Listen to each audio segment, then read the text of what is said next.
Assalamualaikum warahmatullahi wabarakatuh. Sebelumnya perkenalkan, saya Bintan Arida Salwa, mahasiswi Perbankan Syariah UIN Sunan Kalijaga Yogyakarta dengan NIM 24108020117. Di sini saya akan membuat video penjelasan mengenai peradaban Arab pra-Islam guna untuk memenuhi mata kuliah peradaban Islam yang diampu oleh Bapak Mahfud Asyari SEMM. Nah, yang akan kita bahas pada kali ini yaitu peradaban Arab pra-Islam dari segi sosial budaya dan ekonomi. Nah, kondisi pra-Islam itu bagaimana sih sebelumnya? Nah, sebelum datangnya Islam ini, masyarakat Arab hidup dengan sistem sosial yang masih sangat tradisional dan terpecah-pecah. Nah, mereka ini menganut sistem kesukuan atau tribalisme, di mana loyalitas utama seorang ini adalah kepada sukunya sendiri. Setiap kabilah memiliki pemimpin dan aturan kehormatan yang dijaga dengan sangat ketat. Terus langsung masuk ke bidang sosial dan budaya. Nah, pada bidang sosial budaya ini terdapat beberapa ciri yang ada dalam kondisi pra-Islam. Yang pertama ini ada fanatisme kesukuan.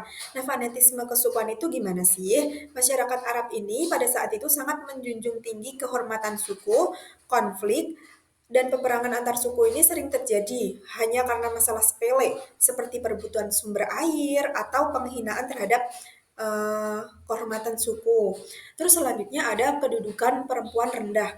Nah, pada saat itu perempuan ini dianggap lemah dan tidak memiliki hak sosial yang setara.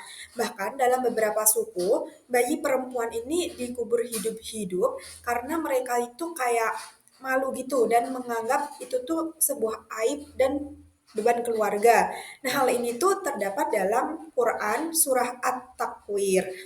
Terus selanjutnya ada perkawinan tidak teratur. Gimana sih peraturan tidak teratur itu? Nah, sebelum Islam ini sistem pernikahan tidak memiliki aturan yang jelas. Nah, contohnya itu ada istibla. Nah, istibla itu apa? Istibla itu seorang suami meminta kepada istrinya supaya berjima dengan laki-laki yang dipandang mulia atau memiliki kelebihan tertentu seperti keberanian atau kecerdasan.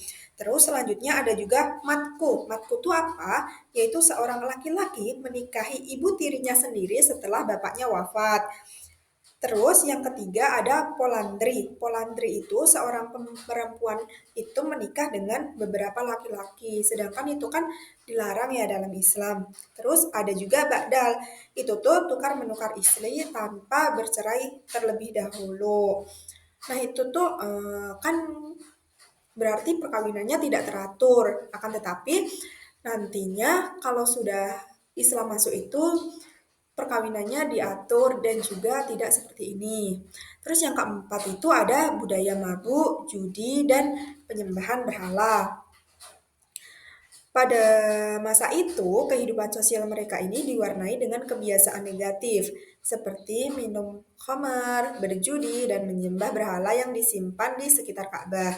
Nah, hal ini tuh menunjukkan bahwa masyarakat Arab pra-Islam ini itu tuh hidup dalam masa jahiliyah, yakini masa kegelapan, moral, dan spiritual. Terus selanjutnya itu ada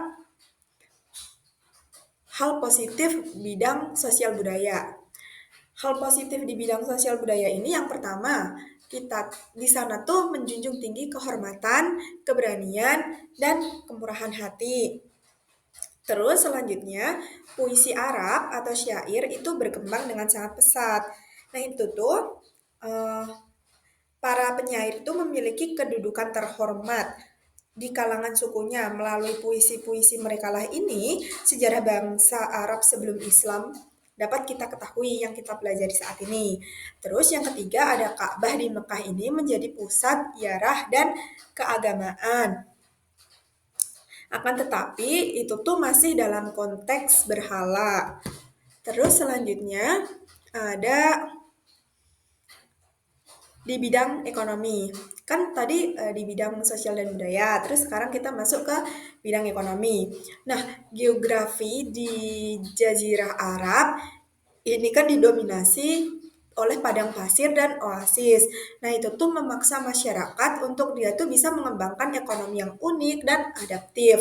Terutama itu bisa mengandalkan perdagangan dan peternakan. Terus masuk ke kegiatan perekonomian apa aja sih yang ada pada masa itu? Nah, yang pertama itu ada perdagangan antar wilayah. Perdagangan antar wilayah ini tuh menjadi nadi kehidupan orang sana.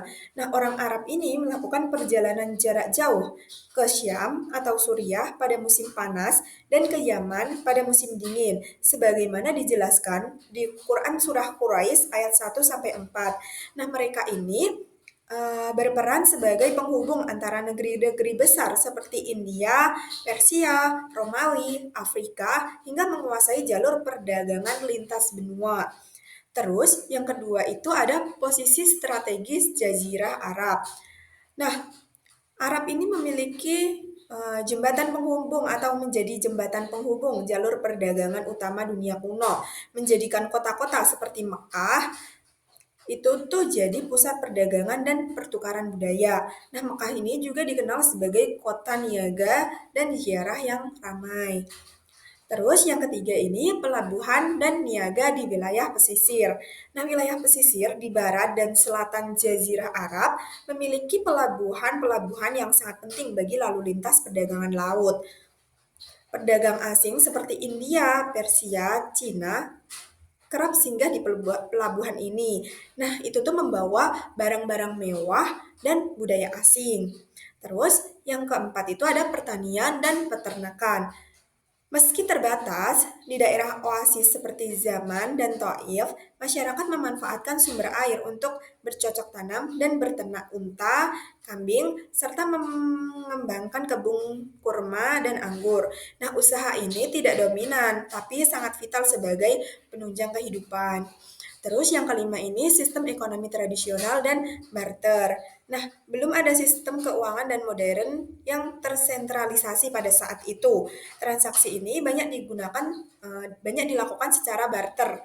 Meskipun uang logam mulai dikenal terutama di kalangan pedagang besar karena kontak dengan kekaisaran Bizantium dan Persia, ini menunjukkan perkembangan ekonomi mulai menuju sistem yang lebih kompleks. Terus selanjutnya dampak dan pengaruh peradaban pra-Islam. Nah, apa sih yang dampaknya pada saat peradaban pra-Islam pada saat Islam masuk itu apa aja sih gitu. Nah, yang pertama ini peradaban ini membentuk fondasi sosial dan ekonomi yang kuat bagi Arab. Terus yang kedua, sistem kesukuan yang kuat memberi mereka identitas dan solidaritas, tetapi juga menciptakan konflik dan fragmentasi. Terus yang ketiga, tradisi puisi dan bahasa menjadi salah satu warisan budaya terbaik yang bertahan dan berkembang dalam Islam. Terus yang terakhir, kondisi sosial budaya yang penuh ketidakadilan dan kemunduran ini memicu kebutuhan mendasar akan reformasi yang kemudian terwujud dalam ajaran Islam.